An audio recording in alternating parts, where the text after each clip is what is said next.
យើងកណនី limit មួយអញ្ចឹងដើម្បីកណនី limit បានយើងត្រូវជួសមើលរៀងសិនអញ្ចឹងបងអូនជួសមកកាយនេះជួសខ្លាញ់0ហើយ x ទៅបានតង់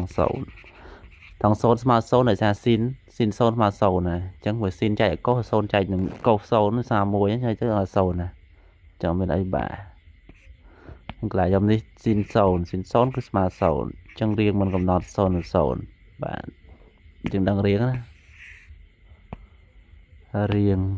មិនកំណត់0និង0ถ้าយើងកណនីតទៀតអញ្ចឹងយើងត្រូវចែក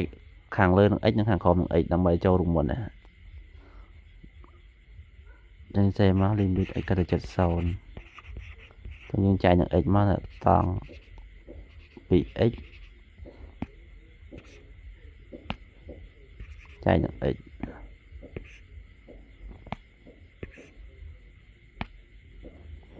ស៊ីន 5x ចែកនឹង x មកអញ្ចឹងយើងត្រូវធ្វើមិនក៏ដោយឲ្យវាចូលរួមមុន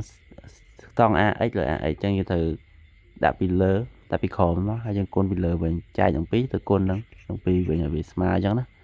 ហើយយើងត្រូវចែកនឹង5ដាក់ពីលើថែមពីដាក់ពីក្រោមថែមពីលើថែម5វិញមកតែចូលរួមមុនតង់ ax limit x ទៅ0តង់ ax លើ ax ស្មើ1ទីមើលខាងចូលស៊ីន ax លើ ax ស្មើ1ដែរអញ្ចឹងកន្លែងខ្ញុំហ្នឹងគឺស្មើ1អញ្ចឹងយើងជួសរួមមុនហើយយើងស្មើនឹង1គុណនឹង2លើ1គុណនឹង5យើងដឹងហើយ1គុណនឹង2ស្មើ2 1គុណនឹង5ស្មើ5អញ្